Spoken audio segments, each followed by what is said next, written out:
Andrus Värniku 4. katse. Andrus Värnik on emotsionaalne mees ja kutsub siin publikut endale kaasa elama. Värnik vajab toetust.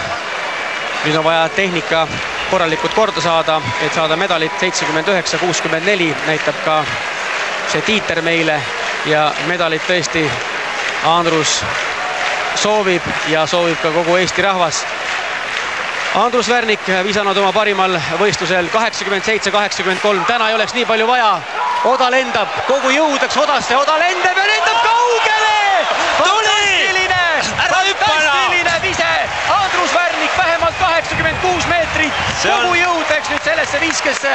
Nii et Andrus Värnik viskas end maailmameistrivõistluste liidriks praegu.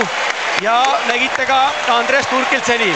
Põhiline, et Andrus praegu oma rõõmuhüppeid väga kõrgele ei teeks, aga hüppab ikkagi selle pingi peale ja näitab oma jõudu siin 25 000 inimesele Helsingi olümpiastaadionil.